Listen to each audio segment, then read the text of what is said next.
Salut les joueurs, salut les joueuses, content de vous retrouver autour de ce papotage. Mais attention, s'il est vrai qu'il y a pas mal de boîtes de jeux sur la table, nous n'allons en ouvrir aucune, ou plutôt, si nous en ouvrons certaines, c'est plus pour regarder le matériel qu'il y aura à l'intérieur, la façon dont c'est construit, la façon dont c'est fabriqué, puisque c'est de ça dont il s'agit. Salutations Guillaume. Bonjour Guillaume. Tu es Victoria Games.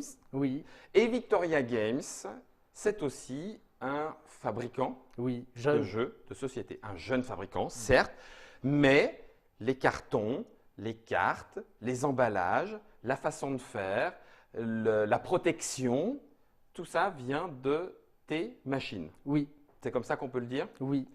Donc, si on ne parle pas des jeux ici en tant que tels, on va parler de la façon dont c'est fabriqué, de la proposition que peut faire Victoria Game par rapport à l'économie actuelle, l'industrie actuelle du jeu de société.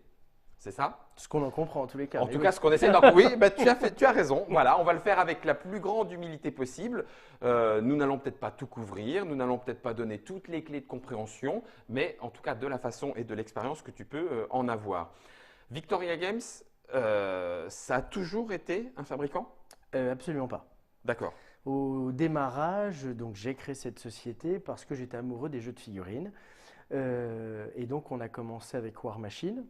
À importer les jeux de War Machine et très vite, il était dans le plan de départ de traduire l'ensemble des règles et des cartes de jeu, puisque chaque petite figurine, c'est un jeu de figurines, chaque petite figurine a des règles de jeu et donc il s'agissait de traduire l'ensemble de ces cartes.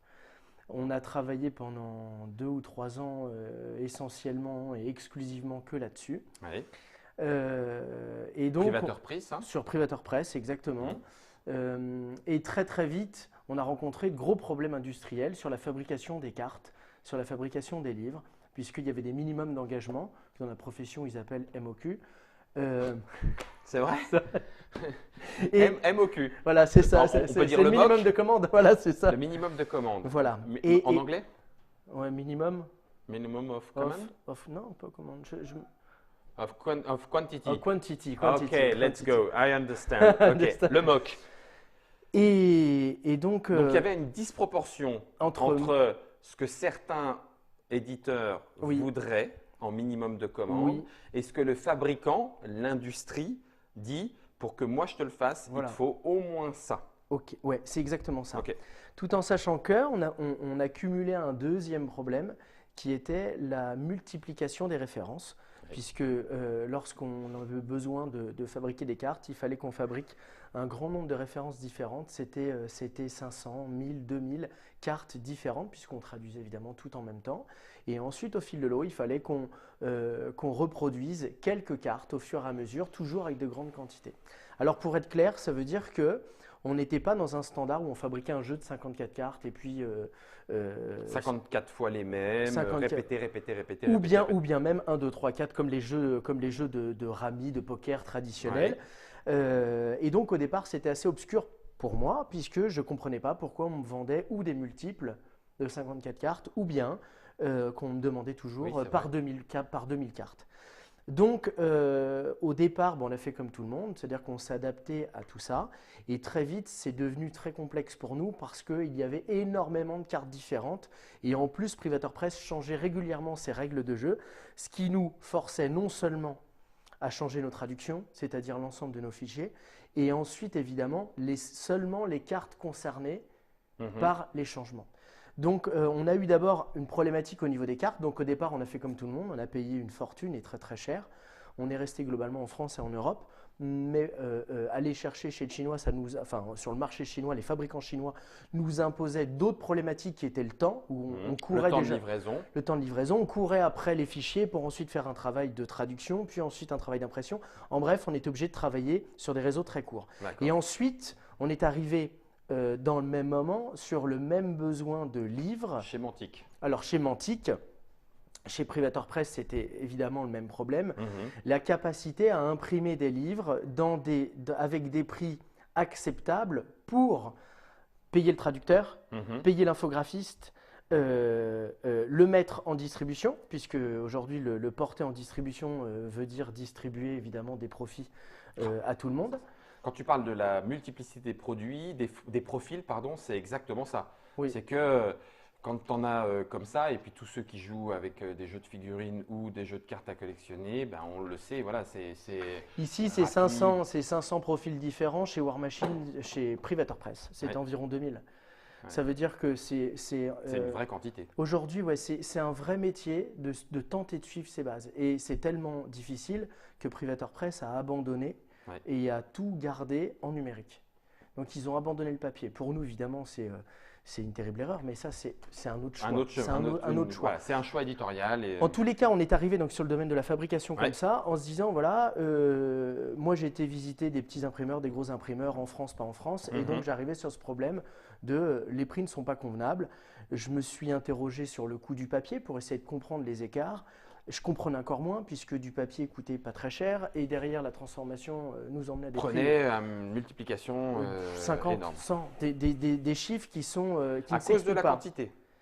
Non, précisément, et c'est là que ça devient chouette, précisément à cause des procédés industriels. C'est-à-dire que maintenant, ça va faire 7 ans que Victoria Game a été Voilà. créé, et Travaille ça va sur faire tout ça. globalement 5 ans que moi je travaille essentiellement sur la fabrication.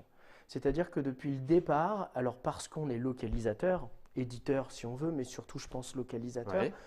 euh, depuis le départ, on rencontre des difficultés pour fabriquer et donc je me suis intéressé aux problèmes de fond. Parce que pour moi, les réponses qu'on me donnait, c'est comme ça et puis c'est tout, ou demander le meilleur prix, c'est la grande mode, ça merci de me donner votre meilleure cotation, meilleur de quoi? Et donc ce que je me suis rendu compte, c'est que aujourd'hui, il y a différentes machines, on utilise différentes machines et que c'est l'usage de certaines machines qui fait qu'à un moment, on a des prix meilleurs que les autres. D'accord. Voilà. Donc, Et grosso modo, on achète la matière première quasiment à quelque chose près, tous au même prix. à 30% près avec la Chine, bon, Oui, mais comme d'accord. voilà, Oui, sur donc des c'est quand même- engagements. donc sur c'est des- quand même pas rien. Mais C'est à ce énorme. moment-là, il va y avoir de la quantité. Oui. Voilà. Et ensuite, en fonction de la machine et du savoir-faire utilisé, ça va coûter plus ou moins cher. Alors c'est la clé de voûte de tout, c'est-à-dire que si aujourd'hui on explique qu'une carte traditionnelle comme ça, ça vaut Je 1 l'ouvre. centime, tu peux, oui bien sûr. Non, mais je veux pas te gâcher le Non, non, produit. non, non, non, c'est juste d'en trouver bah un voilà. de suite où nos amis de chez Zombie Social Club. Voilà.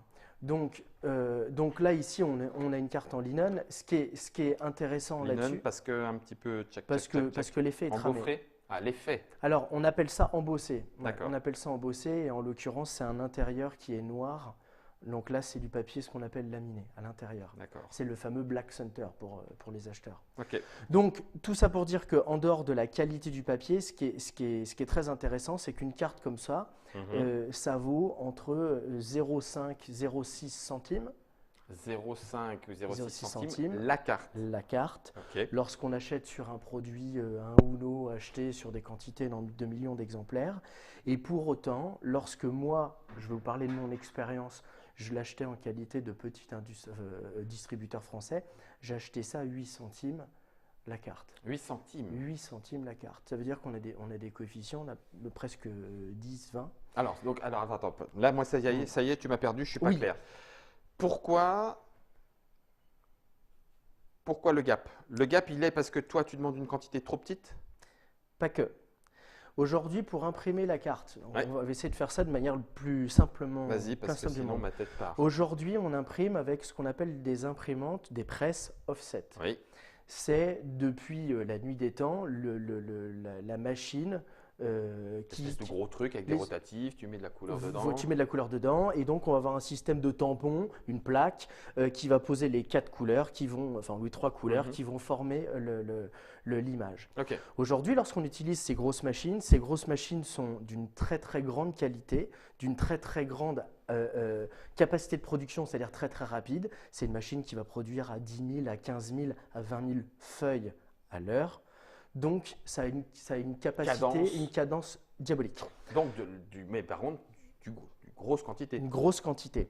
Il existe aujourd'hui différentes tailles de tampons, différentes tailles de plaques, différentes donc tailles de feuilles. Et donc, c'est exactement ces tailles de feuilles qui déterminent le nombre de cartes qu'on va positionner dessus. C'est ça qui faisait qu'il y a un moment, on disait, par exemple, quand on était créateur de jeux, on arrive avec son prototype et on 54 disait, cartes. ou un multiple. Ou un multiple de 110. C'est-à-dire que, ah ben là, Ouais. mince, 108. Ah bon, bah attends, on va faire de la pub sur le reste parce que machin. Les deux standards du marché, alors je vais parler au moins européen, puisqu'en Chine, les usages sont un petit peu différents. D'accord. Les deux standards aujourd'hui sont les formats B1 et B2. Vous savez qu'on parle de feuille A4 au bureau, A3 quand on a une grande feuille, et puis bah, après, on agrandit nos formats. Le format aujourd'hui qu'on appelle B1, c'est une grande feuille qui fait 70 cm par 1 mètre. Sur une grande feuille comme ça, on pose 110 cartes. D'accord. Donc, votre multiple, c'est 110. celui-là. Ok. Lorsqu'on veut Passer en 54. passer en 54 cartes, ou on va imprimer deux jeux en même temps, ou bien on va travailler avec un format type B2 qui va être aux alentours de 45 cm par 64. J'ai aux alentours parce qu'il y a toujours quelques centimètres de différence. Ok. Donc ça veut dire quoi? Ça veut dire que grosso modo, il faut comprendre que dans le procédé, on va graver des plaques, on va travailler un outil pour venir… Le tampon. Un tampon. On va venir faire un tampon pour une image. Conclusion, si je veux donc 220 cartes dans mon jeu, je vais donc devoir faire ou 2 grands tampons ou 4 petits tampons. Ça, c'est l'usage ordinaire. Ok. Aujourd'hui, nous, on n'a pas travaillé cette industrie-là, cette façon-là, pour 2 raisons. Victoria Game. Victoria Game. La première raison était très pragmatique, c'est que ce sont des machines qui vont entre 1 million d'euros et 4 millions d'euros. La machine. La machine. Donc tu l'arrêtes pas pour les vacances. Alors effectivement, ça veut dire que d'un point de vue concret dans les affaires, ce sont des machines qui sont souvent occupées sur 10 heures, sur 16 heures, sur même des fois 24 heures, ce qu'on appelle les 3-8, les 2-8, sur des cycles très longs parce que le coût de la machine juste à rembourser est tellement cher qu'on essaie d'organiser toute la société pour que la machine ne s'arrête jamais. Oui. Lorsqu'elle s'arrête, c'est qu'on change de travail. Donc, il faut comprendre que petit 1, il y a des outils à fabriquer qui sont globalement chers parce qu'on y passe du temps. Les professionnels vous diront ça coûte 25 euros. Oui, plus une heure de travail, plus une autre machine qui va graffer les plaques, etc. Ça veut dire que c'est, si on se parle d'un prix concret sur un format B1, au minimum 300 euros pour un professionnel pour caler la machine. Ce qui signifie que si vous décidez d'acheter 100 jeux comme ça, vous venez déjà de dépenser 3 euros par jeu juste pour caler la machine. Sans dépenser de papier, sans couper les papiers. On n'est encore pas là, on est juste… On est juste avant. Donc si je veux faire 100… Oui, d'accord, ok. Donc si j'ajoute après le coût de la matière première… De la coupe, du travail, de la machine de coupe, de l'emballage. De la machine qui va emballer, etc. Et que tu n'en fais que 100, donc tu exploses ton truc. Exactement. Donc tu peux… L'imprimeur, le professionnel de la fabrication, il te dit je ne peux pas t'en faire 100, c'est pas possible. Alors si je te le fais, ça va te coûter… Alors justement, c'est là où il y a une certaine hypocrisie, c'est que du coup, l'imprimeur qui ne sait pas faire ou qui sait mal faire va vous dire qu'il sait le faire et qui va vous donner un autre prix. Et c'est là, aujourd'hui, il y a une problématique sur le marché, c'est que du coup, vous allez tenter de faire confiance à ce professionnel qui s'engage vis-à-vis de vous, qui vous dit je peux le faire avec le meilleur prix qu'il pourra, il pourra même compresser sa marge. La réalité des faits, c'est qu'il sera toujours sous-dimensionné pour réaliser ce job. Oui. Là où on peut citer des grands professionnels de la carte, on peut le citer librement, l'un des meilleurs de Cartamundi, si vous voulez aller le voir avec 10 000 jeux, il vous fera mieux que personne parce que sur 10 000 ou 100 000 jeux, il aura les machines totalement adaptées pour vous faire la Rolls avec de très bons prix. D'accord. Donc ça, c'est les grandes lignes. Donc moi, je me suis intéressé à des procédés… À cette dimension-là, en disant pourquoi est-ce qu'il n'y aurait que cette dimension-là, est-ce qu'on pourrait travailler sur… Alors, voilà, la problématique, c'était la suivante, c'était une fois qu'on a fait le tour auprès de tout le monde et qu'il y a même des gens qui ont eu la gentillesse de vous montrer les vrais coûts de dépenses. On ne se parle plus de gagner d'argent, on se parle juste de coûts de dépenses. Et que vous vous rendez compte que votre deck de cartes que vous achetez globalement chez le Chinois par 2000 à 1 euro, chez vous, il va revenir à 2,50 € ou à 3 €. Et il y a un moment où il faut trouver d'autres solutions. Donc évidemment, on peut fabriquer en Europe, on a de beaux fabricants, il n'y a pas que Carta, il y en a d'autres qui font des super productions. Moi, ma problématique à moi et ma vision à moi de ce marché, c'était de me dire ce qui arrive à War Machine, à Mantic et à plein d'autres, aujourd'hui, c'est une multiplication des références et une baisse de la quantité d'implantation sur un marché avec les magasins, avec les ventes directes et tout ce qu'on veut. Donc là, on prend deux choses. Je le redis pour vous qui nous suivez, c'est-à-dire qu'on n'est plus simplement dans la fabrication juste pure du jeu. On a vu que c'était un des premiers paramètres.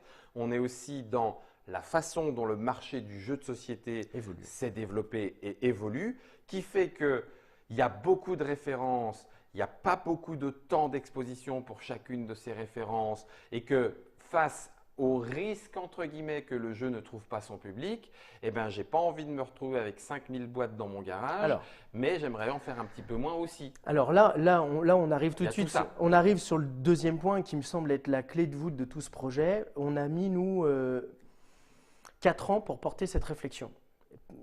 On était peut-être long, on n'avait peut-être pas les moyens nécessaires, il fallait aussi survivre dans un marché qui était compliqué. Mais globalement, mon problème à moi de ce marché, c'était de se dire que s'il y a une multiplication des références avec une baisse des quantités, que ce soit sur le marché des figurines, mais aussi sur le marché du jeu chez tout le monde, alors après avoir bien étudié le marché des gros, donc des belles usines, qu'elles soient européennes et surtout en Chine, ma conclusion à moi, je vais essayer de rester le plus neutre possible, mais pourtant j'ai une conviction qui brûle. Il est en train de brûler intérieurement et en sortant. C'est qu'aujourd'hui, le marché des acteurs en amont, je ne parle pas évidemment des joueurs, souffre d'un énorme problème et à l'avenir d'un énorme problème qui arrive encore plus fort, plus gros.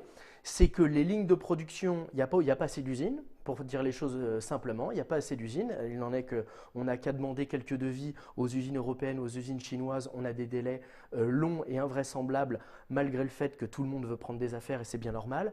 Pour une raison, c'est qu'aujourd'hui, on perd notre temps dans les calages, dans les petites productions. Alors j'ai dit perdre notre temps avec ce parc machine. Le parc industriel d'aujourd'hui n'est plus adapté au marché d'aujourd'hui. C'est ça ma conclusion. Et donc, évidemment, on est un petit peu en avance de phase parce que c'est pas évident à dire, on a une industrie globale mondiale, il n'y a rien qui va marcher demain. C'est ça la conclusion. Donc, c'est un petit peu brut de pomme. Pourtant, pour expliquer quelque chose de simple, on a vu qu'il y avait 54 cartes dans le jeu, donc qui fait un calage d'un petit tampon. Ce qu'on ne sait pas, c'est qu'une machine offset, aujourd'hui d'âge cohérent, qui a 5 ou 10 ans, donc la toute dernière génération consomme un peu moins, consomme entre 200 à 500 feuilles pour se régler. Si vous me suivez sur ce que je viens de vous dire… Les feuilles, les B1, B2 dont tu as parlé. Exactement. Il y a 200 à 500 feuilles qui vont être utilisées pour rien. Imprimer, partir à la poubelle. Exact. Pour caler la machine. Ce qui signifie que si je demande à un imprimeur aujourd'hui… D'en faire 100 200 on va être plus courant. 500. Okay. Si je lui demande d'en imprimer 500, ça veut dire que la moitié de sa production va partir à la poubelle en termes de papier. Pour caler les 500 qui sont derrière. Pour caler les 500. En fait… Attends. Oui, c'est exactement ça. Si je la cale, la machine, moi j'y connais rien, hein, je la cale, je fais les 500, je m'arrête, je passe sur une production d'un autre jeu, d'une autre dimension, 20 000, je la recale. Il fait 20 000, je la recale. C'est normal, tu changes l'outil qu'il y a dessus. Ok, je reviens, parce que finalement j'ai réussi à vendre mes 500, je reviens, je demande 500, je repasse encore mes 500. Je recale. Ok. Une fois encore, moi pas de jugement, hein. Je découvre juste Guillaume, effectivement, je comprends. Je veux donner une image juste de cadence. D'abord, sur un rappel, ce genre de machine imprime à 15 000 à l'heure. Ça veut dire que j'imprime 15 000 feuilles à l'heure. Il faut bien comprendre que 500, quand vous demandez 500, c'est exactement ça. C'est-à-dire qu'il faut aujourd'hui mesurer que quand on demande 500, il ne se passe rien au niveau de la machine. Voilà. C'est aujourd'hui invraisemblable de se dire que lorsqu'on va caler une machine, on va jeter la moitié à la poubelle. C'est invraisemblable de dire qu'on va passer au minimum 1 heure avant en préparation de cet outil. Pour 10 minutes. La machine offset est l'héritage c'est l'outil industriel de l'imprimerie traditionnelle depuis des dizaines d'années. Ça veut dire qu'aujourd'hui, pour être clair, c'est les plus beaux bijoux d'impression qu'on puisse avoir. Donc l'usage de ces machines est cohérent. Ce qu'il faut maintenant prendre en compte, et c'est pour ça qu'après je vais vous parler de numérique, Mhm. ce qu'il faut maintenant prendre en compte, c'est que avant il y avait de grands tirages, comme dans le milieu du livre du reste, on faisait de grands tirages, dit avant, il y a 10 ans, il y a 20 ans, évidemment la courbe Mhm. descend, Ouais. on faisait de grands tirages qu'on mettait en vente dans des librairies, dans la grande distribution spécialisée. Maintenant, on multiplie le nombre de tirages, Mais plus petit. et donc, mais plus petit, Mhm. et plus souvent. Ok. Et donc, le paradigme de départ, ce sur quoi moi j'ai travaillé, c'est de dire, OK, si notre production c'est 100, c'est 500, c'est 1000, très bien sûr qu'il y aura toujours de grands tirages, et il faut être clair, dès lors qu'il y a de grands tirages, les machines sont offset parfaites. sont parfaites. Oui. C'est une Formule 1 sur une piste de Formule 1, De tout Formule va 1, très bien. donc c'est bien dimensionné. J'élargis la chose. On vient de parler beaucoup de cartes. Est-ce que un emballage un peu plus carton, une boîte de jeu, là pour le coup carton avec pliage, vais recollage à t'en l'intérieur, etc. Un plateau de jeu, il y a aussi du papier, mais il y a un peu plus que ça. Et puis il y a la forme, Celui-là, il est etc., rembordé. etc. Ouais. Un bouquin dans lequel il y a de la reliure ou tout ça. Un punchboard dans lequel on va couper. Ça fonctionne tout pareil? Alors, au niveau de l'impression, oui. D'accord. C'est Par- juste qu'il y a d'autres machines. Alors non, alors il y a quand même quelques précisions. Ça veut dire que là, tu as cité beaucoup de choses différentes. Si on prend le cas d'un packaging, on va imprimer sur un papier destiné au packaging. Il doit être un petit peu rigide, il doit avoir une certaine tenue. Au-delà de la fenêtre, c'est un autre problème. Donc ça veut dire que… Ouais, mais on voit bien que ce packaging-là, c'est peut-être pas ce Non, packaging-là. alors si on veut se parler… Non, voilà, là, c'est plus un packaging, c'est une boîte. Ah, d'accord. Donc si on veut se parler, pareil, du marché de la boîte, on appelle ça du carton gris. Mhm. Effectivement, là, ça demande une préparation. Une boîte de jeu, alors moi je suis évidemment amoureux de la fabrication, mais une boîte de jeu, il faut comprendre qu'à la base, c'est une feuille de carton gris. Donc le gris, d'ailleurs, c'est celui-là. grosso modo un carton qui est recyclé à 95%. C'est un carton qui est très très recyclé. C'est une matière très très brute et c'est pour ça qu'on vient la recouvrir et l'embellir, l'ennoblir. Voire même complètement l'intérieur. Voire des fois complètement à l'intérieur, mais il y a toujours une notion de compétitivité de coût, parce qu'évidemment, D'accord. une feuille à l'intérieur blanche coûte plus cher que Oui. du brut. Ok. Et ensuite, il y a une notion d'épaisseur. On a tous touché des produits Oui. avec de la rigidité plus ou moins importante, Oui. avec un produit plus ou moins mou, avec des fois un carton. Ce qu'il faut savoir, c'est qu'en termes d'épaisseur, on va passer d'un carton qui va faire 1 mm à 1 mm et demi à 2 mm. C'est les trois? C'est les trois. Non, généralement c'est 10. Non, on a généralement 4. On a 10, 12, 15 et 20. Et généralement le 12 dixième, donc le 1 mm 2, est le carton le plus utilisé dans le marché du grand public, de la grande masse. C'est une façon de réduire les coûts. Là où Oui. on va plutôt sur les jolies boîtes de macarons, très haut de gamme, etc., aller sur des 15 dixièmes, 1 mm et demi, voire 2 mm. Ce qu'il faut comprendre encore une fois, c'est qu'en termes de fabrication d'une boîte, une boîte comme ça, si on se parle juste de ça, Mhm. ça va valoir 10, 20 centimes en termes de carton. D'accord. C'est-à-dire Matière première. rien, matière première. En termes de papier, la même chose. On remet encore 10, 20 centimes. Donc, évidemment, le conso peut se dire, bon, ben, ça vaut 20 centimes si j'ai bien suivi, peut-être 15 chez un Chinois, tout va bien. Sauf que, encore une fois, pour fabriquer une boîte comme ça, et ça, c'est ce qui est très chouette, mais c'est souvent ce que certains professionnels ne veulent pas comprendre, c'est qu'il va falloir couper un morceau de carton, imprimer une feuille, couper un morceau de feuille et coller ces éléments pour en fabriquer une boîte qui se tient et qui est rigide. Mhm. Et souvent, on veut ennoblir tout ça, on veut rendre des choses très jolies, alors on va mettre un pelliculage qui est une fine couche de Mhm. plastique pour venir la renforcer. Mhm. Et parfois même, on va vouloir mettre un petit vernis sélectif pour mettre des zones en lumière et donc faire des choses très beaux. Très belles. Donc, globalement, ce qu'il faut savoir, c'est qu'une boîte, c'est la même chose. Une machine automatique, si là maintenant on change de sujet et qu'on passe sur une machine automatique va grosso modo fabriquer des boîtes à 1500 à l'heure. Le droit pour rentrer sur ce genre de machine, c'est 1 million d'euros. Attends. Si je veux fabriquer ça en automatique, Oui. chez nos amis de Trèfle, par exemple en Pologne, la machine qu'il semble avoir, puisque je ne sais pas si je peux en parler, mais en tout cas, ça vaut 1 million d'euros. D'accord. Donc, d'abord, il y a un coût à l'entrée qui est très élevé. Et la deuxième chose, c'est que pour bien régler une machine comme ça, il faut 4 heures de réglage pour toi, qui est un super technicien, et 4 heures de réglage pour moi, juste pour que la machine fasse bien son travail. C'est-à-dire qu'à toi et moi réunis, nous avons 8 heures de réglage sur une machine à 1 million d'euros pour lancer la fabrication. Parce que tu dis l'un et l'autre parce qu'il y a deux éléments différents et donc il faut le temps de caler pour l'un et il faut le temps de caler pour l'autre. Puisqu'on comprend que ce n'est pas la même forme.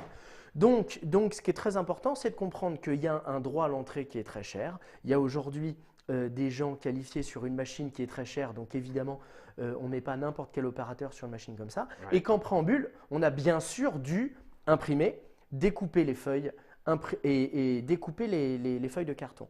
Ce qui signifie que aujourd'hui, pour fabriquer une boîte, il y a une journée de travail au minimum avant de lancer la fabrication et qu'ensuite, on tourne à 1500 à l'heure. Ça veut dire que là, on n'est pas comme sur de l'offset où ça va très très vite. Ça veut dire qu'après, pour lancer un projet, ça va quand même prendre un petit peu de temps. Le réglage optimal d'une machine comme ça, j'ai intégré moi-même une chaîne de production en France sur un autre marché, donc j'ai pu m'y intéresser de très près. Il faut savoir que les 1500 premières boîtes sont ce qu'ils appellent de calage de roule, là où la machine va bien se positionner, elle va faire globalement un bon travail, mais perfectible, et qu'au bout des 1500 premières pièces, la machine va être solidement ancrée. Ce qui signifie que si on ramène ça à notre réalité du marché, où on va lancer un jeu d'un chiffre arbitraire que moi j'ai envie de donner entre 1000 à 2000 pièces pour lancer sur un marché comme la France. Un petit éditeur ou même moyen, qui n'a pas envie d'investir de trop, contrôler sa trésorerie, en tout cas pas un gros leader qui a pour ambition d'imposer une grosse licence. Ça veut dire qu'il va payer globalement que des calages et que la roule de sa machine va être quasiment inexistante dans son coût. Alors, la façon de penser, de se dire on va en Chine, on va dans des pays de l'Est où la main-d'œuvre coûte moins cher pour avoir de bons prix, c'est bon, mais c'est très limité. C'est une réalité, mais c'est d'accord. La première des réalités, c'est que d'abord, ils ont les machines et le savoir-faire. Effectivement, moi, il y a déjà un message que je vais essayer de porter, c'est que j'ai beaucoup étudié les machines chinoises et les productions chinoises. C'est d'abord que les Chinois, au sens large du terme, ont une expertise énorme en termes de qualité. C'est-à-dire qu'au départ, on y va avec peut-être des ressentis, des idées. Et lorsqu'on voit, évidemment, il y a toujours un fabricant qui va faire un travail naze, mais comme tout le monde, partout. Mais aujourd'hui… En voulant tirer les prix trop, en n'ayant pas quand on négocie trop fort, on a ce qu'on mérite. Voilà. Donc, on a aussi le coup, parce que tu sais, on a entendu parler dans les boîtes de jeux, les cartes sont toutes gondolées, le plateau aussi, parce qu'ils n'ont pas suffisamment laissé le temps de séchage. C'est un autre problème. Ah d'accord, ok. Souvent, mais vouloir tirer les prix, à vouloir faire le plus vite possible, tu prends des risques. Je ne suis pas dans tous les problèmes, mais c'est vrai que plus on tire le prix, moins on a des produits de qualité. Il y a aussi une deuxième chose qui est vraie, c'est que il y a des langages et des normes sur les qualités de produits. Et lorsqu'on est un nouvel éditeur ou bien un vieil éditeur, mais qui se moque de cet aspect production, c'est pas si grave, c'est 15% du problème, autant gérer les 85. Alors réellement, il va se retrouver avec un mauvais papier, avec une mauvaise qualité, parce qu'il n'a pas fait attention aux problématiques de cette industrie, qu'il n'a pas posé les bonnes questions et qu'il n'a pas verrouillé les bonnes réponses. Voilà. Donc, la première analyse, ça a été de dire, les Chinois ont une maîtrise de l'outil qui est absolument fantastique, réelle. Donc maintenant, qu'est-ce qu'on fait ? Donc, on se parle de la boîte. Si on se parle des tokens, alors on avait fait c'est rigolo, des POG, mais qui sont ni plus ni moins que des tokens dans notre milieu à nous, que tu peux ouvrir si tu veux. Et donc là, ici, on est sur des POG du grenier. C'était une opération promotionnelle qu'il avait voulu faire. Et donc là, on est en 15 dixièmes, on est sur du POG de moyenne qualité, de qualité standard, de ce qu'on appelle sur notre marché à nous, puisque la bonne qualité, c'est du 2 mm, c'est du 20 dixièmes. Et tu en as une deuxième d'ailleurs en calage. Là, ici, non, ça ici, c'était pour présenter le produit. Ah, d'accord. Voilà. Donc, pour expliquer ici, c'est pareil. Qu'est-ce qu'on va faire ? On va imprimer le recto, imprimer le verso. Et ensuite, on va venir le contre-coller sur un morceau de carton. Ensuite, on va venir le découper. Donc, pareil, il n'y a rien d'automatique là-dedans. C'est pour ça que les pays avec une main-d'œuvre moins chère s'en sortent bien sur les parties manuelles. Mais ce que je veux expliquer ici, c'est que plus on avance, plus on a des usines qui se modernisent et qui ont des outils de production absolument extraordinaires en automatique. Et que, selon moi, autant c'est un énorme progrès sur la qualité des produits, sur la capacité à envoyer des cadences de fou. Ouais. Donc ils peuvent envoyer des 50 000, des 100 000, des 200 000, ça pose aucun problème. C'est qu'une histoire de roule et de veille de la machine. Mais Mais le marché actuel, le marché, c'est pas celui-là. c'est pas celui-là. Voilà, c'est Et pas donc, celui-là. du coup, contradiction, les cibles, enfin les partenaires se ratent entre guillemets. Mais alors, ça veut dire que là, ce que tu as présenté, ça veut dire que toi, tu J'ai as. rien fait comme ce que je viens d'expliquer. C'est ça, tu as fait autrement. Voilà. Donc je peux en parler un petit peu. Bah oui, Donc, c'est le but. le chemin. Y compris sur de la grosse boîte, je te coupe, excuse-moi, Ouais. mais y compris sur de la grosse boîte comme on a le World of Tanks, ça c'est toi, Mix des deux. mix des deux, y compris sur Lilligan, The Red Joker, Mi- où là tu as une boîte avec une fermeture magnétique, machin. Là, on n'est donc pas en des mix trucs des un deux. peu- Non, j'allais dire mix des deux, mais non, c'est pas vrai. On a tout fait nous-mêmes, puisque on a utilisé une autre machine en numérique, c'était pas la nôtre, mais on n'a pas pris d'offset. On n'a pas utilisé d'offset. Donc on va pouvoir l'ouvrir, je vais pouvoir te montrer. D'accord. Et donc après des packaging, des boîtes, des cartes. Donc c'est pour des dire tokens. que tu proposes, tu as trouvé. euh, on est dans une vidéo sur TrickTrack, hein, donc l'objectif c'est de vous donner à vous, joueurs, et je ne dis pas que parmi les joueurs il n'y a pas des professionnels qui pourraient être intéressés par le débat, mais une meilleure compréhension justement de tout ce qui va impacter et s'accumuler, on va dire, se concrétiser autour du prix du jeu. Oui, Parce que ça veut dire que pour les éditeurs, toutes ces discussions-là un peu techniques, on peut, nous joueurs, se dire, bah, peu importe, moi ce que je veux c'est que mon jeu soit le moins cher possible, que voilà, je puisse avoir la meilleure qualité au meilleur prix. Il n'empêche qu'on voit aussi que certains jeux ne se vendent pas et au moment des soldes, tout d'un coup, ah, là ça se vend. Alors, on se dit, est-ce que le jeu a été trop cher au départ par rapport à l'intérêt que les joueurs se sont donnés autour du jeu, ou est-ce que le jeu, finalement, par rapport à l'intérêt, pas par rapport à son matériel, mais par rapport à ce que le jeu propose en termes ludiques, non, je n'étais pas prêt à mettre 70, mais je veux bien, pour 35 € tenter l'expérience. Donc, c'est bien un sujet, c'est pour ça qu'on s'est dit, comme Guillaume l'a proposé, qui est intéressant, de voir comment est-ce que les techniques de fabrication, puisqu'on parle bien de techniques de l'industrialisation du monde du jeu, impactent l'expérience et l'approche que le joueur peut avoir du jeu de société. C'est bien là l'objectif. Donc, on en revient à ce que tu disais, Victoria Game, pour ne pas aller sur le marché de la rapidité quantité avec un moteur de Ferrari, là où on aurait parfois besoin, alors je ne dis pas d'une 2 chevaux, mais non, mais d'un tout-terrain. peut-être d'un tout-terrain pour pouvoir aller un peu plus Voilà. sur… Et puis, alors, il y a. Alors voilà. du coup, c'est quoi? Alors, donc, il y a. Bon, d'abord, la clé de voûte, c'est l'impression numérique.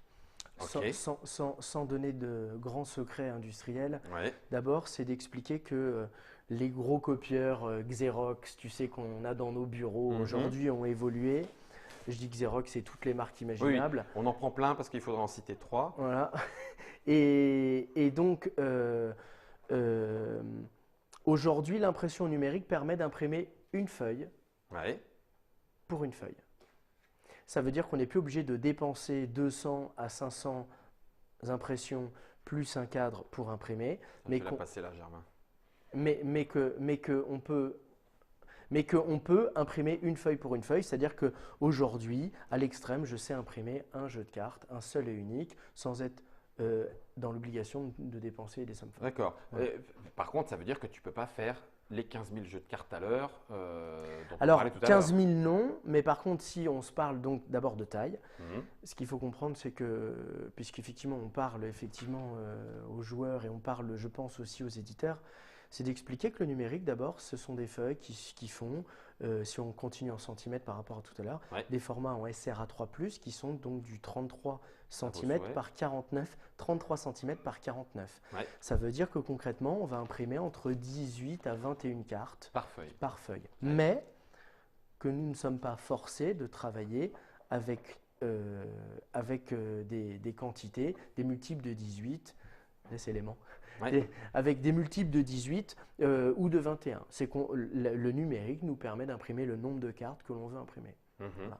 grâce à un procédé précis, on imprime ce dont on a besoin. D'accord, donc Voilà. on est sur une autre échelle. On est sur notre Tu échelle. peux être sur les mêmes qualités de papier. Tu parlais des différentes Alors, normes à l'endroit A, un endroit Alors, A, un alors endroit c'est B. oui, justement. La réponse est oui, et c'est bien ça la grande difficulté, parce qu'évidemment, la question qu'on me pose quand on échange un peu, c'est mais Guillaume, pourquoi ça n'existe pas ton truc? D'abord, c'est parce que les fabricants de papier en Europe sont très très très difficiles à toucher. Donc, ça veut dire que pour toucher une usine en direct, ou on est coopté, ou on n'y arrive pas. Mhm. D'abord, c'est impossible de les toucher en direct. Il faut travailler forcément avec des gros grossistes entre les deux. Et qui dit grossiste, il dit 30 à 50% de performance. Mhm. Le coût, si on se parle je ne vais peut-être pas prendre celui-là en exemple, mais si on se parle de papier, Pourquoi? et pourquoi pas, si on se parle de ce papier blanc traditionnel, celui-là, c'est un papier aujourd'hui qui vaut 800 € la tonne. Ça vaut 800 € la tonne. Voilà. Ça aussi, c'est le même? Ça, c'est pareil. D'accord. Ça, c'est pareil. Il faut comprendre que si vous allez chez un grossiste, ça veut dire que vous allez payer entre 1200 à 1500 € la tonne. D'accord. Ça veut dire que dès le départ, Vache. avant de De commencer, 800 à 1200. ce qui est normal, puisqu'ils vont faire venir des camions dans de grands D'accord. entrepôts chauffés pour garder le papier à température et qui vont repayer un camion pour le livrer chez nous. Ok. Il y a un gros service, donc il y a une vraie marge. Donc d'abord, il y a un accès au papier. Les papiers aujourd'hui qu'on commence à toucher parce que le petit bonhomme de chemin est fait sont des papiers aussi bien français que étrangers, et on a réussi à ouvrir des portes. Et évidemment, quand tu ouvres une porte, toutes les autres portes s'ouvrent, de l'accès aux fabricants européens. Carton compris? Tu dis papier. On peut Alors, prendre carton pareil? Oui et non. Parce que la majorité de nos jeux, on ne va pas se mentir, pour l'instant, c'est pour ça qu'on en a beaucoup parlé, c'est le papier, les cartes, règles Co. Je ne sais pas si C'est pas les mêmes. qu'on va contre-coller Ouais. sur un carton de différentes épaisseurs, parce que ça va donner du jeton token ou ça Ouais. va donner de la carte ou avec différentes finitions, parce que justement, on va aller la gaufrer ou pas, le vernis ou pas, etc., etc. Bon, bref, mais on a du coup surtout parlé carton, Oui, papier. oui, Il reste les éléments potentiellement bois oui. pour les meeples, etc., avec la peinture et tout ça. Et puis Plastique. plastique. Voilà, Alors, ce sont les 4 matières premières. Chez nous, sur le choix du plastique, pour le moment, on a décidé de travailler avec un Anglais et un Allemand sur ces parties-là. Ah, donc c'est aussi européen. C'est aussi européen. D'accord. Sur la partie bois, on n'a pas trouvé, mais j'ai envie de dire d'abord parce qu'on n'a pas eu d'expérience, on n'a pas eu de recherche à D'accord. faire, on s'est concentré. D'accord. Très honnêtement, aujourd'hui, nous, on veut d'abord travailler ce qu'on sait faire, ce qu'on apprend à faire, parce que le chemin est encore grand, sur le carton gris, sur l'impression papier et sur le packaging et la carte. Ce sont deux usines différentes. Pour vous, c'est du papier. Pour nous, il y a un carton tout bois ici et il y a un papier. Voilà. Donc, on est Là, il sur… y a un carton tout bois. Exactement. Et là, et de l'autre côté, Et il y a là, un c'est papier. papier seulement. Donc, Voilà. packaging, Et encore, j'ai envie de dire, à l'intérieur, tu avais un papier à Oui. carte laminé. Oui, oui. C'est encore une autre usine. ouais, d'accord. Voilà. Donc effectivement, d'abord, il y a une histoire de savoir-faire, mais c'est pas ça que je viens Que tu défendre viens aujourd'hui. défendre, ouais. Ce que je veux défendre Expliquez. aujourd'hui, c'est que l'usage du numérique nous permet de fabriquer. Alors, si on essaie de positionner un petit peu l'offre, aujourd'hui en automatique, on a vu qu'on produisait à 1500 à l'heure. Ouais. C'est-à-dire que 1500 à l'heure, aujourd'hui, c'est la cadence des boîtes. Sur les petits jeux de cartes, les grosses machines, des gros spécialistes peuvent se permettre d'aller beaucoup plus vite encore. Ouais. Mais grosso modo, la cadence d'un jeu global, c'est 1500 à l'heure avec une vraie équipe et avec une dizaine de machines globalement, puisque pour les tokens, c'est à peu près la même chose. On va presser à des cadences entre 500 et 1500 à l'heure aussi en fonction de la machine. 1500 boîtes en une En heure. automatique. En automatique. En automatique. En automatique, avec le offset, machin, Avec etc. des calages. L'industrialisation, le calage et tout. Voilà. Je reviens juste sur un point. On dit globalement, tu veux éditer un jeu de société. Alors bien sûr, tout ça dépend de la qualité des composants. On a la mauvaise habitude de jauger un jeu à son poids et à ses composants. Là, tu viens de nous expliquer que c'est pas toujours aussi simple que ça, mais c'est vrai que dans la tête, ça va un petit peu vite de jauger comme ça, de juger comme ça. Mais il n'empêche que on dit combien, grosso modo, dans cette industrie-là, à ce niveau-là, éditer un jeu, c'est quoi? 20 000, 200 000? Qu'est-ce que tu appelles Tu Bah, veux dire en… En moyenne, si je veux être éditeur, je veux Ouais. éditer mon jeu, Mm.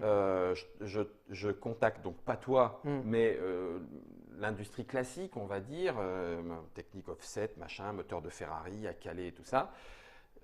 Pour qu'il y ait le bon billet d'entrée, on a vu qu'il fallait qu'il y ait au moins 1500, je ne sais pas, 2000 exemplaires. Donc 2-3 000. 3000, 3000, ok, 3000. Je mets un billet de combien? Un billet de 20 000 pour avoir ma production de 3000? En termes de machine? En termes, à la fin, ça m'a coûté combien? Les 3000 boîtes, elles m'ont coûté combien? Ben non, alors d'abord, effectivement, on va faire une distinction entre une boîte à 80, une boîte à 40 et puis une boîte à 20. Bon. Prenons un 35, 40, voilà, alors moyen. aujourd'hui, je dirais la même chose que certains qui sont passés sur le plateau. Moi, j'observe qu'un prix de fabrication en sortie d'usine, c'est-à-dire je ne peux pas parler du coût de fabrication, en sortie d'usine, c'est entre 10% à 20% de son prix TTC. Évidemment, là, je réponds dans l'autre sens. Mais je réponds dans l'autre sens parce que globalement, le marché, c'est ça. Ça veut dire que si je prends un jeu ici qui est à 20 €, ça veut dire que globalement, la production de ce jeu me revient entre 2 € à 4 €. D'accord. Voilà, c'est des grandes lignes. Oui, alors, je sais que c'est trop rapide, mais on ne va pas vous faire une émission de 3 heures pour rentrer plus dans le détail, mais on a besoin, moi en tout cas en tant que joueur un peu lambda, de grandes catégories pour comprendre. Et en même temps, donc tu m'as dit entre 10 à 20% du prix public. Donc entre 2 sur celui-là. Et 4 €. Entre 2 et 4 €. J'en ai fait 3000. Alors, 4 x 3, 12 000. Voilà. Ouais, donc, si c'est un petit peu plus cher, donc voilà. une espèce de moyenne à 20 000, c'est pas con. Oui. C'est pas con de dire, bon, bah, j'ai 20 000 €, je peux avoir 3000 boîtes d'un jeu. Voilà. Et okay. Donc, moi, le schéma aujourd'hui, c'est de dire, écoutez, voilà, si vous voulez éditer un jeu avec une boîte sympa, avec un calage, un petit calage à l'intérieur, alors celui-là est un petit peu travaillé avec des cartes à l'intérieur. L'idée, c'est de dire, écoutez, arrêtez de l'acheter à 2 € ou à 2,50 € sur 3000 unités et donc vous engagez très très fort parce que si votre jeu est bon et bien perçu, vous allez gagner tout de suite, vous allez faire beaucoup de ventes, vous allez gagner beaucoup d'argent de suite. Mais si jamais, pour des raisons tierces, le produit met du temps à arriver, vous ratez Noël, le produit est mal perçu, etc. Alors, vous risquez d'avoir 1500 jeux en soute que vous ne pourrez pas vendre. Alors là, évidemment, on parle à l'éditeur. Ouais. Ah oui, d'accord. Un calage. Donc, du coup, tu pars sur le numérique. Je pars sur le numérique qui me permet donc d'offrir la possibilité à un éditeur ou un porteur de projet, à un auteur, de dire écoutez, si vous pensez que le lancement de votre jeu, c'est 200 boîtes, c'est 500 boîtes ou c'est 1000, collez à votre besoin en ayant un petit stock. Et nous, on réimprimera. Ça veut dire que… Parce que quoi? Parce que le numérique, du coup, tu as enlevé le calage?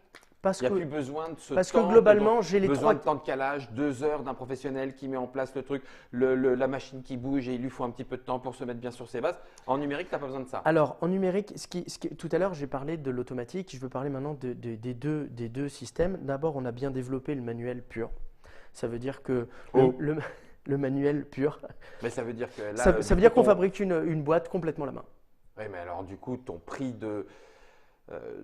pardon, je n'ai pas forcément bien les mots, mais le prix de ta main-d'œuvre, la humaine, ça veut dire le prix du bonhomme, une fois encore, on va encore se dire, je n'ai rien contre la Chine, mais si tu le payes moins cher ailleurs, ça va être moins cher de le faire faire à la main ailleurs. Je pense que tu as dit un truc clé, c'est qu'aujourd'hui, si tu veux faire une affaire avec des Chinois sur la fabrication complète, l'édition complète d'une boîte, l'envoyer pour en fabriquer 200, ça ne les intéresse pas.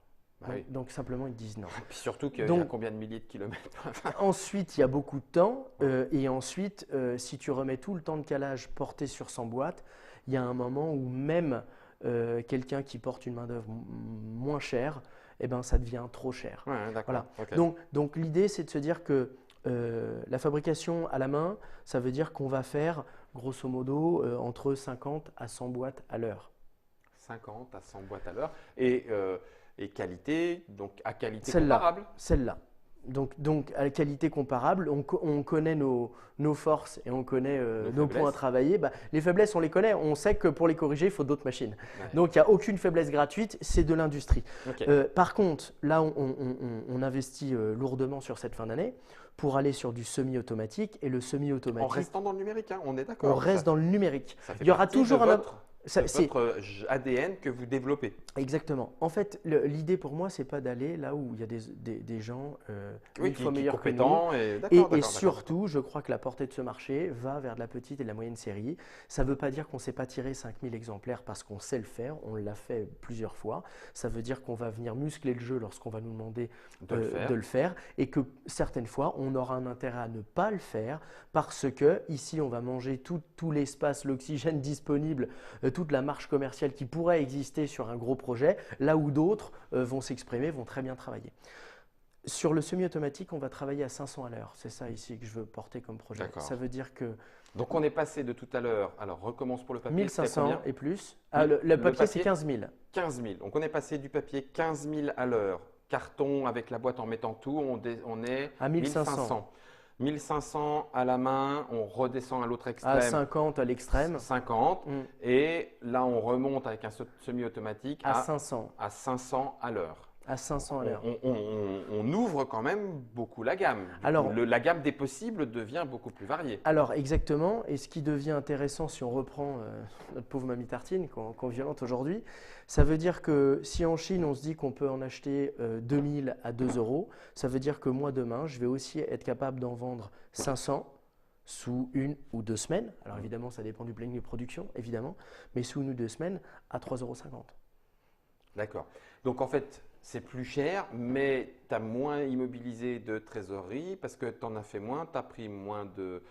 Oui, tu as sorti moins de trésorerie. Le risque disparaît totalement. En fait, oui, le 1,50 €, j'imagine que beaucoup diraient c'est pas rien, mais tu les as pas en 5000 fois dans ton stock. Alors, il y a ça, et puis il y a aussi autre chose, parce que quand on raisonne, souvent, il y a une catégorie d'acheteurs et il y a une catégorie d'éditeurs, de chefs d'entreprise. Lorsque l'acheteur raisonne achat, il veut acheter moins cher. Le chef d'entreprise va aussi penser à autre chose, c'est que lorsqu'on va lancer le jeu, entre le moment où on va payer son illustrateur, payer son traducteur, payer l'ensemble de toutes ses charges, la mettre en distribution, recevoir l'argent, bien sûr, de ses revendeurs et diverses. Ça veut dire qu'il y aura une avance de trésorerie qui va être très importante, plus son stock à financer. Ce que je dis aujourd'hui, c'est que au-delà du fait de la réactivité et au-delà du fait d'utiliser une machine pour ce qu'elle est capable de faire, il y a aussi aujourd'hui énormément de coûts qui sont gâchés et qui sont en zone de risque. Et que ça, aujourd'hui, en réduisant l'écart, aujourd'hui, on peut ouvrir de nouveaux marchés. Parce que clairement, si aujourd'hui on n'a pas les 2 ou 3 000 exemplaires, il est difficile de porter un projet en distribution avec de bons distributeurs, de gros distributeurs qui ont des besoins de marge pour déployer, pour stocker, pour faire du marketing, du commerce. Ouais. Aujourd'hui, la grande problématique, c'est qu'il y a tellement de jeux qu'il y a aussi beaucoup de communication à faire. Je crois que vous en êtes le meilleur exemple. Il faut communiquer, faire connaître aux joueurs qui nous regardent aujourd'hui pour savoir que ce jeu est bien, etc. Donc, il y a un ensemble de coûts pour le distributeur et l'éditeur. Donc nous, on en a une micro-casquette évidemment sur le marché, mais en tout cas une parfaite compréhension. Et ce que je dis aujourd'hui, c'est que pour porter des projets qu'on pense porteurs, il me semble beaucoup plus sain de se dire que, ok, on a un lancement, alors on peut commander ce qu'on a besoin avec un stock sur son lancement et on peut restocker ensuite alors, ce que le marché a décidé. Et ce que le marché a décidé. Alors, j'ai deux choses. Une première, avec une question en ligne, et elle me semble intéressante puisque nous sommes en live aussi. Et une deuxième, à garder. Je vais poser, tu parlais donc de lancement. Je vais commencer par celle-là. Tu parles de lancement. On sait que justement, par rapport à ces plus faibles tirages, parfois sur des jeux auxquels pourtant on croyait, mais on a un petit peu de crainte par rapport au marché, on a lancé un premier tirage. Rupture de stock rapide parce que tout d'un coup ça fonctionne. Fin du jeu. Et presque pas, alors pas fin du jeu parce qu'on a vu des ruptures de stock se solutionner au bout d'un certain temps, des fois à raison d'un certain coût pour faire venir en avion un peu machin, bref, bon, peu importe, on ne parle pas de ça, mais rupture de stock, le temps de réimprimer, le temps de refaire, la quantité et tout, ça revient. Il s'est passé 3 mois. Parfois, le jeu ne redémarre pas parce que la vague, le momentum est passé. Parfois, ça réussit, mais il faut presque recommencer une deuxième campagne de communication. Derrière. Voilà. Donc, ça peut être néfaste. Là, ce que tu veux dire, ça veut dire que le numérique pourrait éventuellement faire un complément. Ben voilà, c'est ça. Ça veut dire, bon, ben attends, oh mince, on n'avait pas prévu que ça marche comme ça. Bon, en attendant le deuxième run de 3000, on a besoin de 800 maintenant, on va le faire avec. Mais ouais, mais il faut être sûr que la qualité soit bonne, parce que sinon les joueurs ils vont faire, attends, tu plaisantes, moi je veux attendre la qualité de l'autre. Alors, il y a deux choses dans la réponse. D'abord, il y a l'usage du nombre d'outils. Vous savez qu'à l'intérieur des jeux, il y a souvent des tokens, des punchboards, avec différentes formes. D'ailleurs, que chaque porteur de projet met à sa sauce, évidemment. Travail, tu fais ton moule avec tes points d'attache, nanana. Voilà. Alors, point d'attache, nous, on n'en a pas. C'est aussi un. Il y a aussi des choses. Il n'y en a pas, pardon. Là, il n'y a pas de point d'attache. Il ne doit pas y en avoir. Ouais, presque pas. Où est-ce qu'il est? Non, t'as raison. C'est juste que… Pardon, je laisse à Germain le temps de venir. Effectivement, vous l'avez peut-être déjà vu, quand on a un token, bouge pas Germain, j'arrive, on voit ici les endroits où les petits points d'attache ont été laissés, 2, 3, 4. Au moment où on a le plaisir de dépuncher en dépunchant dans le bon sens, parce que la presse a enfoncé dans ce sens-là, si tu le fais dans le mauvais sens, tu risques de déchirer le papier, etc. J'ai cru que sur cette forme-là particulière, il y avait un petit point là ou un petit point là, mais c'est peut-être plus la forme, non, mais parce qu'on ne voit pas le point. Là, tu n'en as pas. En fait, alors il peut y avoir, on n'est pas parfait, mais là même, quand tu as dépunché les POG, tu as vu qu'il n'y avait pas de point. Oui, c'est vrai. En fait, Je n'ai pas fait gaffe sur le coup, mais tu vois, on en discute. Et sur les POG, je vous le montre ici, bouge pas Germain, ne bouge pas Germain, ne bouge pas Germain. Voilà. Effectivement, tu passes ton doigt et il n'y a pas de point d'attache. D'accord. Donc ça, c'est du numérique. Alors, non, ce n'est pas la question du numérique. D'accord. Là, ici, c'est la question de la cadence. C'est-à-dire que lorsqu'on veut découper à 1500 à l'heure, il faut que ça aille vite. Pour que ça aille vite, il faut garder évidemment l'ensemble des petits éléments sur la feuille. Donc, on laisse des points d'attache. Nous, l'ensemble de notre chaîne de production est réglé. Pas tout, évidemment, puisqu'on attend des machines, est réglé sur du 500 à l'heure. Alors, 500 à l'heure, c'est une cadence que je peux tenir en semi-automatique. Et donc, ça veut dire que je peux me permettre de retirer les points d'attache. Parce que ça ne va pas faire… Alors, pour plus de sécurité, je pourrais me dire que j'en mets partout. Mais tant que je peux le faire, qualitativement et procédure industrielle, ça fonctionne. Je garderai pas de point d'attache. Oui. La deuxième question vient d'un internautateur, mais à partir du moment où j'essaie de le retrouver un bouge pas, le numérique ne permet pas de proposer le même qualitatif que l'automatique moteur de Formule 1 dont tu as parlé tout à l'heure. Donc c'est ce que je disais aussi tout à l'heure, c'est que si tu n'as pas cet équivalent-là, le joueur il va faire attends, moi je ne veux pas la sous-classe de la boîte, je veux la boîte classe. Non, aujourd'hui… Alors, c'est archi faux. Donc le numérique. Aujourd'hui, le numérique. Et les qualités des matières premières travaillées par le numérique. Les matières premières sont les mêmes. Donc on peut pas. Les matières premières, on peut les laisser de côté. Puisqu'on va imprimer exactement les mêmes. Sur le même carton. Sur le même papier, faire avec le même carton. Numérique du blackboard. Exactement, c'en est. Du blackboard ici, c'en est. Enfin, de la carte, ouais, c'est ça, de la carte. C'en est. Parce que tu sais, maintenant, il y a le blackboard dans les punchboards. Ah, dans les punchboards. Mais alors, donc, ici, je vais te montrer celui de je le fais pendant que tu causes. Alors, donc ça, moi, je dépunch. Non, ce qu'il faut savoir, c'est que dans une machine de numérique, on va imprimer du papier, si on rentre dans la propriété technique, parce qu'on est obligé de le faire, jusque 350 grammes, jusque 400-500 microns. 400-500 microns, c'est 0,5. Donc, on a dit qu'une boîte, ça faisait tout à l'heure, je vous ai dit 12, 15, 20. Là, pour imprimer, on peut le faire que du 0,5. On sera toujours obligé d'imprimer une feuille. Donc, ce que je veux juste te montrer, Guillaume, c'est ça. D'accord. Donc, c'est celui-là qui… Voilà. Donc là, ici, en l'occurrence, qu'est-ce qu'on voit? On voit un gros punchboard. D'accord. Et ici, si on en prend un, ici, on voit donc un papier qui est, comment on appelle, contre-collé, qui est ici, il y a une petite touche de, comment on appelle ça, un pelliculage en mat. Je le mets ici, Germain, on revient en caméra déportée. Il faut suivre. 1, 2, 3. C'est pas pour Germain que je dis ça, hein, c'est moi qui essaye de suivre les différentes… Oui, merci Germain.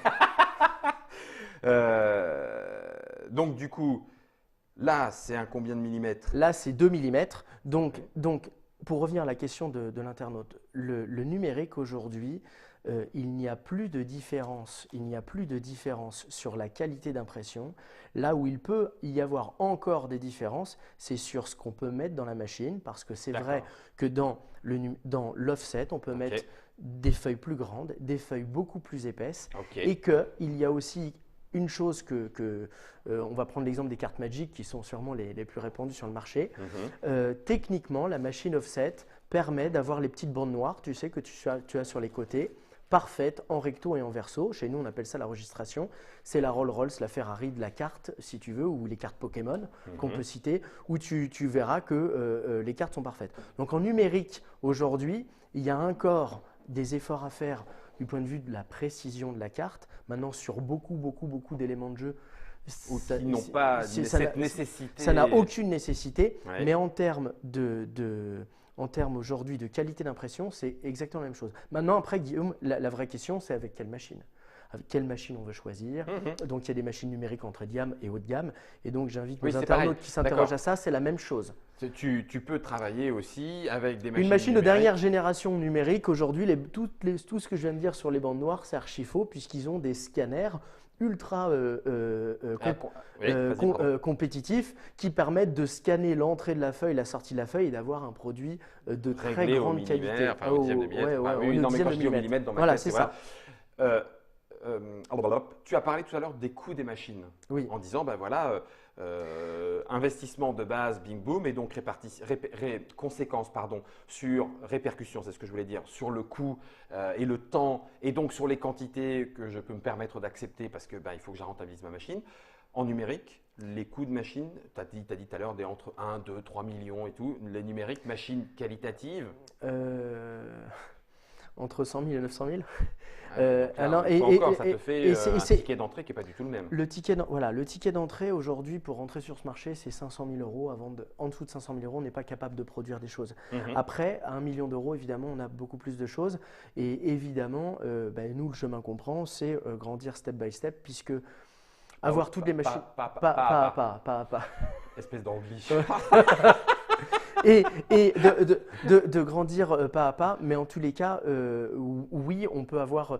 En fait, la grande difficulté de la fabrication, c'est pas trop d'acheter une ou deux machines, c'est de comprendre qu'il y a une machine pour imprimer, il y a une machine pour découper les cartes, il y en a peut-être même deux, il y a une machine pour emballer les cartes, une machine pour emballer les boîtes, une machine pour faire les tokens, une machine pour découper les carcasses. Et que souvent, quand on échange de ce projet, chez nous en interne, on dit, vous savez…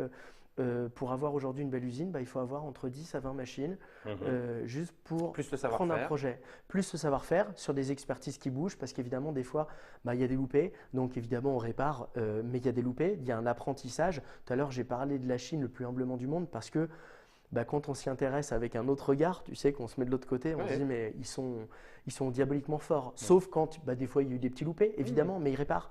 Donc nous on va dans ce chemin-là, mais la target c'est de dire ok, puis la cible. La cible, c'est de dire ok, si le marché aujourd'hui diminue en termes d'engagement, de quantité, c'est à nous de savoir le proposer parce que de toute manière, si ce n'est pas nous qui allons le faire, ça va être un besoin et d'autres le feront. C'est sûr que de toute manière, ça va arriver. Question aussi, je crois que tu l'as dit, mais c'est peut-être passé un peu vite, en tout cas pour moi. Le calage demande X centaines de feuilles qui vont partir, vont être optimales sur, etc. Donc ça veut dire qu'en numérique, pas de calage, pas de besoin, en numérique, donc pas de déchets. En numérique, c'est 1 à 2 feuilles. Quand ça se passe mal, c'est 5 à 10 feuilles. Au-dessus de 10 feuilles, c'est qu'il faut appeler le technicien. D'accord. Okay. Donc, si on se parle même, alors on se parle de coût, mais si on se parle même d'écologie, il y a une dimension écologique. Moi, je veux aussi en parler aujourd'hui parce que j'y étais pas trop sensible. J'étais pas trop sensible comme quelqu'un qui a envie de faire attention, mais finalement qui n'est pas dans mon quotidien. Et lorsque je me suis intéressé à l'impact des technologies présentes, de fabrication actuelle, et donc des choix sur nos besoins d'aujourd'hui, c'est-à-dire admettons que demain on ne veuille tirer que par 1000 exemplaires, alors c'est une catastrophe industrielle, une catastrophe écologique, une catastrophe. Tu es en train de me dire, excuse-moi et dis-moi si je me trompe, enfin si le parallèle n'est pas bon, que si on se mettait à dire, tiens, pour aller chercher mon pain, je vais rouler en F1, pour la planète, ça ne va pas être bon. Oui, sauf qu'aujourd'hui, quand tu dis ça, tout le monde a envie de rigoler. Bah oui, parce Sauf que ça- c'est exactement ce qui se passe ici. Ça veut dire que l'effet dramatique, c'est que évidemment les gros éditeurs vont pas voir cette vidéo de la même manière. bah, bien Tous les sûr. petits, tous les petits, je donne cette image chez moi en interne parce que des fois je reviens sur ce chiffre choc. Le fait de se dire que vous avez remarqué que toutes les boîtes sont carrées. Mhm. On vient mettre deux choses, on va additionner deux choses ou plutôt les mettre au carré. Il n'y a aucun format carré en termes aujourd'hui d'impression. C'est-à-dire que l'industrie, c'est rectangulaire. Ça veut dire que quand je veux imprimer un carré, parce que c'est un standard, c'est beau, c'est cool, c'est chouette, et surtout parce que tout le monde demande carré, donc je mets du carré, puisque tout le monde veut du carré. Donc je mets du carré, sinon ça va pas se vendre. Donc c'est du rectangle que je coupe. C'est du rectangle que je coupe. Ça veut dire que je mets 20 à 30% de la poubelle en automatique, qu'on vient cumuler ensuite au fait que je vais venir faire un tirage. Ça veut dire que moi j'explique à mes équipes, vous voyez les gars, on vient de commander 3 camions. 3 camions, c'est 60 tonnes. Il y a un camion, on va l'envoyer tout de suite à la déchetterie, on ne va même pas le poser par chez nous. Et là, vu c'est-à-dire que si demain on reste sur un format carré et qu'on continue avec une techno offset, ça veut dire que si je commande 4 camions, j'en ai 2 que je mets à la poubelle tout de suite. Vache. Mais pourquoi rectangulaire? C'est une raison historique? Parce que ça veut dire que les machines, on les a faites comme ça. Les Parce qu'effectivement, machines ont été Tout d'un conçues. coup, moi, je me rappelle je me rappelle Tous de les vieux jeux étaient de mes jeux, rectangulaires. exactement. Tous. Voilà, les Bradley, Tous. enfin bon, Il voilà. y a une explication que j'ai pas, peut-être que je suis trop jeune sur ce marché, peut-être que c'est d'un point de vue ergonomie, visuel, communication, commerce. En tout cas, ça a démarré comme ça et ça a continué. En offset et en machin, c'est la base, c'est rectangulaire. La seule machine qui imprime depuis plus de 50 ans ou plus, après on a les rotos, donc c'est pas vrai, ou la flexo, c'est d'autres machines mais qui sont faites pour imprimer des journaux, pour imprimer d'autres choses. Mhm. Donc pour imprimer de la feuille, c'est l'offset, c'est-à-dire qu'on peut tourner en rond pendant des heures, on va revenir, c'est ancestral, l'automobile, on en est au même registre. Mhm. Donc ce que je veux dire, c'est que d'un point de vue écologique, avec la tendance du marché, plus aujourd'hui le fait, je parle de ma boîte carrée parce qu'elle est extraordinaire, une boîte carrée, elle est ouverte, elle est déployée, donc je fais mon rectangle, il y a un bout qui ne sert à rien, certains pourront dire ça dépend, on peut peut-être le recycler pour le mettre sur du token, parfois ça arrive, on optimise, mais on va être clair, c'est pas du tout le temps. Et donc ça veut dire que, outre le fait qu'on va dépenser la moitié du papier à la poubelle, la deuxième chose qui me semble être folle, c'est qu'aujourd'hui, on accepte tous dans le climat là, écologique, je parle, que du carton, l'essentiel du carton qui est envoyé en Chine, parce que les Chinois utilisent beaucoup de carton envoyé de l'Europe, va faire 25 000 ou 30 000 km pour aller en Chine, va être transformé, va revenir, donc on va faire 60 000 km, là où aujourd'hui, on a de belles usines, je ne parle pas de notre atelier à nous, parce que nous, on peut le qualifier d'atelier, qui sont faits aujourd'hui, qui sont en Europe et qui produisent très très bien. Les Allemands, les Polonais, les Belges. C'est pas le même prix.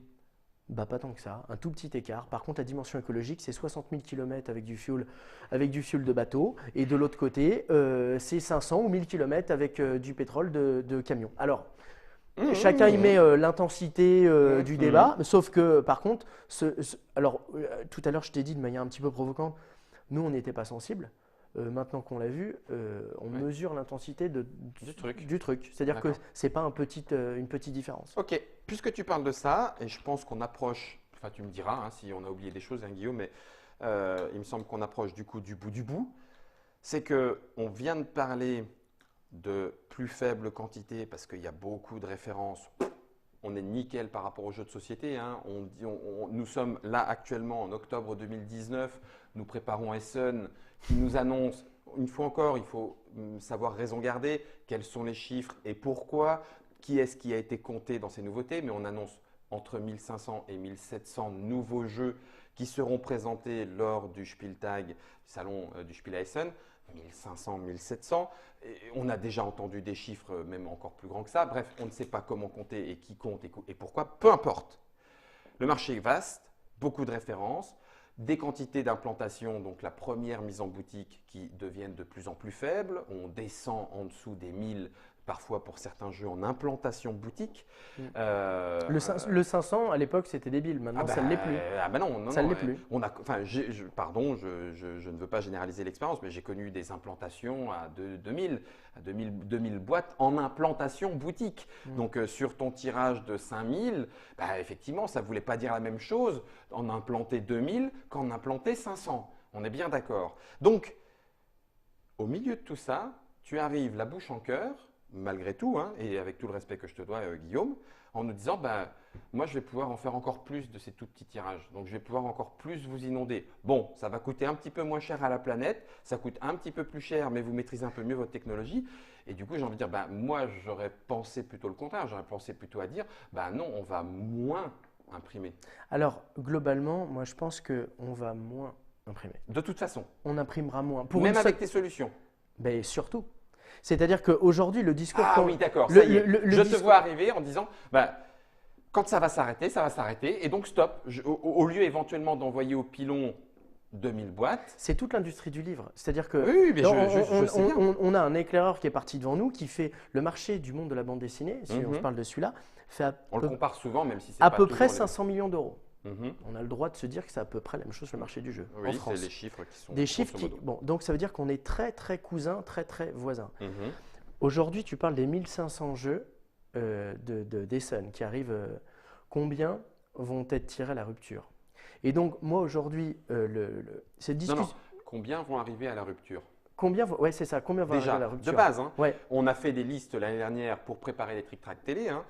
Sur les 1000 et quelques, on fait une première sélection en disant de toute façon, on ne parlera pas des 1000, on n'a pas le temps. On va donc déjà choisir ceux qu'on a envie un petit peu d'aller voir. Il y avait une liste de, j'ai plus le chiffre en tête, mais c'était entre 100 et 200.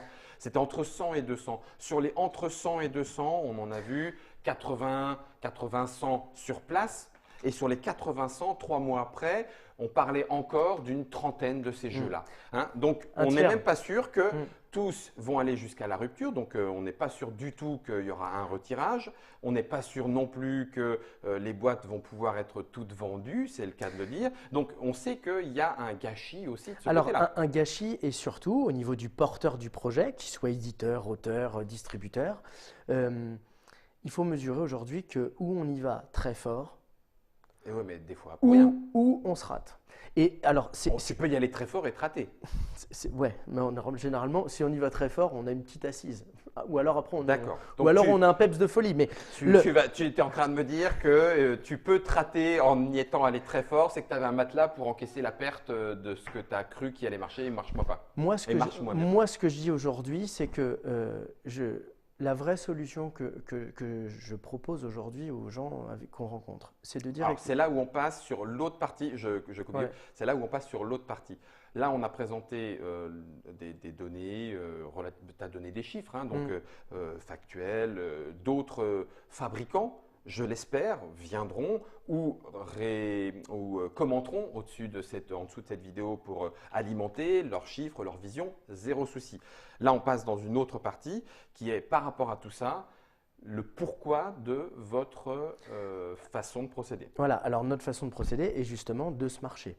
C'est-à-dire que l'idée, c'est de se dire, OK, vous avez un projet, vous croyez par rapport au marché, par rapport à un rêve personnel, par rapport à une démarche. Vous avez une démarche de vouloir mettre un jeu sur le marché. Et donc… pour plein de raisons. Pour plein de raisons. Okay. Et moi, aujourd'hui, ce que j'essaie de dire, c'est écoutez, nous, si vous nous en commandez 2000, on va être très contents.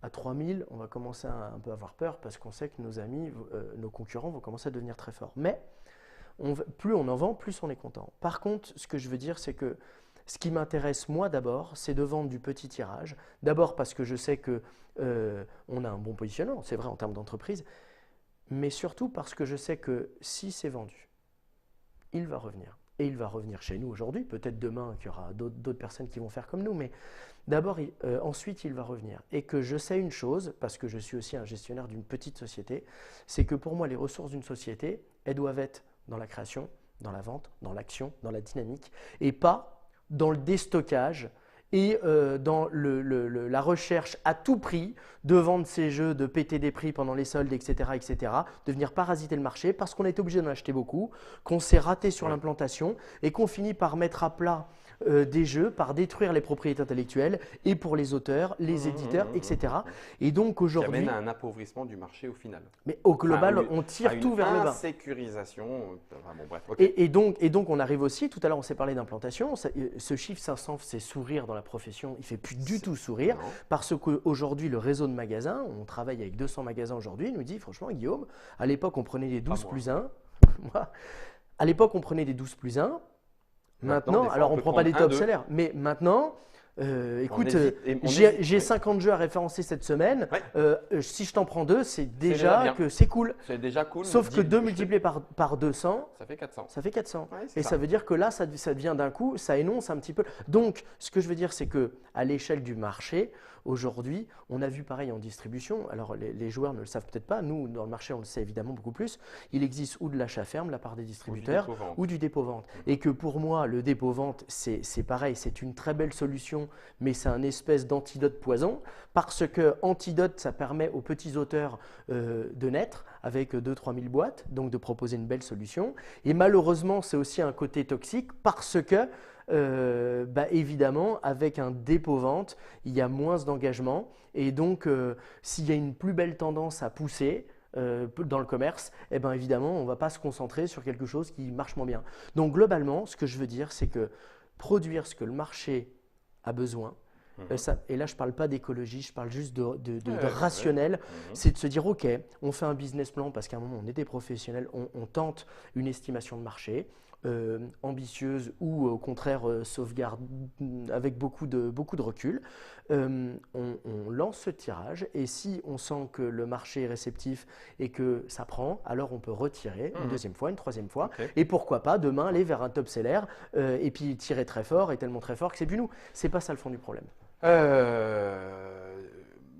Quelle est ta position quand on pourrait se dire par rapport à ça en disant proposer un jeu est-ce que, pardon, je veux pas de jugement de valeur non plus, est-ce que proposer un jeu pour finalement n'en vendre 400, n'en vendre que 400, est-ce bien raisonnable? Est-ce qu'il n'y aurait pas mieux valu se dire oh là là, alors après, il n'y a aucune notion de jugement de valeur là-dessus. J'ai une opinion. Je pose la question en disant voilà, alors à ce moment-là, pourquoi? Alors moi, mon point de vue sur la question, c'est d'abord de me dire le plus basiquement et simplement du monde, parce qu'on rencontre beaucoup de porteurs de projets, quel droit moi j'ai le droit de lui dire t'en as 400, alors toi t'as pas le droit. Laisse tomber, t'es trop petit, tu dégages. Déjà, alors j'ai envie de me dire, je suis un petit, donc forcément, naturellement, je vais me ranger de son côté, mais mais c'est pas que ça, c'est pas que ça, c'est aussi de me dire, il me semble que tous les top-sellers aujourd'hui qu'on a vus sont pas tous nés d'une grande maison. Non. T'en as plein qui sont nés n'importe où. Et puis ils ne sont pas tous nés directement j'ai placé 10 000 boîtes en boutique. Hein, je crois pas. Même on est plus proche du jamais que du toujours. Voilà, ok. Donc, tous les gros ont été des petits. Beaucoup. Il y a peut-être des grandes maisons qui ont construit des gros jeux aussi, qui ont fait des belles choses. Mais bon, c'est peut-être à la marge. Ok. Donc d'abord, je me dis, bien sûr, le petit m'intéresse. Ça, c'est le premier point. Et il a le droit d'exister. Et il a le droit d'exister. La deuxième chose, c'est qu'aujourd'hui, sur le marché, on va se parler de Kickstarter, évidemment. On va introduire un nouvel axe. Traditionnellement, dans la distribution, on a toujours vendu dans les réseaux de magasins, dits spécialisés du reste. Donc, on partait du principe que pour qu'un jeu existe, il fallait que je le vende en réseau spé. L'arrivée d'Internet, allez, je vais te dire il y a 20 ans, on pourrait dire il y a 30, mais il y a 20 ans qu'on commence à l'utiliser. On va dire que depuis 10 ans, ça devient très soutenu. A changé la donne, pourquoi? Parce que maintenant, on achète très bien sur Internet, en ligne, je vais parler d'Amazon, je vais parler de vente privée, je prends des circuits Cdiscount, des circuits un petit peu ordinaires dans notre vie de tous les jours. Et puis, on arrive après sur des sites hyper spécialisés et on est arrivé sur Trick Track. On est arrivé sur Kickstarter. J'ai rien fait. Et ensuite, on est arrivé sur Kickstarter. Nous n'avons rien fait. Et donc, on est arrivé sur Kickstarter. Kickstarter, au départ, c'était une belle histoire de crowdfunding, etc. Puis finalement, ça s'est transformé en site de vente en ligne. On peut en parler pendant des heures, mais grosso modo, ça continue très bien. Ça continue très bien. Et dans les deux cas, il reste des belles histoires de crowdfunding en disant sans vous, on n'aurait pas pu le faire. Et il y a aussi de belles histoires de je me suis passé de plein de choses et j'ai fait mon jeu comme il n'aurait pas pu exister en boutique. Moi, j'ai envie de parler d'autre chose. J'ai envie de parler de le milieu de la distribution du jeu. C'est un milieu qui demande encore beaucoup de développement. Quand on se compare à des mondes beaucoup plus matures tels que l'informatique, l'audiovisuel, la téléphonie, on va se parler d'Apple. Apple aujourd'hui, évidemment, c'est un exemple, c'est super beau d'en parler, puis on se dit, on ne peut pas se comparer. Si, un peu quand même. Apple aujourd'hui, ils vendent en direct, ils vendent en indirect. Toutes les grandes marques aujourd'hui, j'ai envie de parler Games Workshop, si on se ramène sur des mondes spécialisés, il a vu, lui, il y a 20 ans, qu'il fallait absolument qu'ils vendent en direct. Donc ça a été très mal perçu, blablabla, on s'en moque. Il a développé la vente directe et la vente indirecte. Aujourd'hui, beaucoup de projets naissent aussi en crowdfunding et arrive en distribution. Alors, il y a des réfractaires, mais globalement, Oui, pareil. ça se fait. J'ai envie de parler de Ça zombicide, j'ai zombicide en tête, puisque c'est évidemment le Oui, premier c'est qui le a explosé. premier. Il ne faut pas que ce soit l'arbre qui cache la forêt non plus, mais soit. Mais ça se fait. Ça veut dire que moi, l'image que je veux donner, c'est que le business d'aujourd'hui avec Internet, avec des gens qui répondent en live, qui sont ultra rapides et souvent mieux informés même que le professionnel, le business marche sur deux jambes. Mhm. Et aujourd'hui, quand on se parle de distribution du jeu, d'ailleurs, toutes les plus belles maisons de distribution ou d'édition, rares sont celles qui vendent en direct. Moi, je pense que ça va changer. Simplement parce qu'aujourd'hui, il y a un niveau d'exigence, parce qu'il y a des problématiques de marge. Et là, ta question, c'est, Guillaume, si je vends 400 jeux de Mamie Tartine à 20 euros, ça veut dire que je vais le vendre dans les magasins à peu près la moitié. On va donner une grande ligne pour éclairer un petit peu tout le monde. Donc, si je vends 400 jeux multipliés par 10, il y a 4000 euros à se partager entre la fabrication, l'édition, les dessins, le jeu, le truc, le machin. L'auteur. Ça ne marchera jamais. L'auteur, oui, bien sûr. Et là, je dis, mais pourquoi tu dis 10? Et pourquoi tu dis pas qu'on va vendre 100 jeux en direct, par exemple, qu'on va vendre donc à 20 euros, pas totalement 20, puisque ça va être plutôt 16, parce que le poids de la TVA en France, il est clair, mais voilà. Donc 16, c'est pas du tout 10. Et qu'on va continuer à vendre 300 ou 400 en distribution. Ce que je dis, c'est que le business, pour moi, aujourd'hui, il marche sur deux jambes. C'est la communication, c'est l'ère d'Internet, c'est tout ça.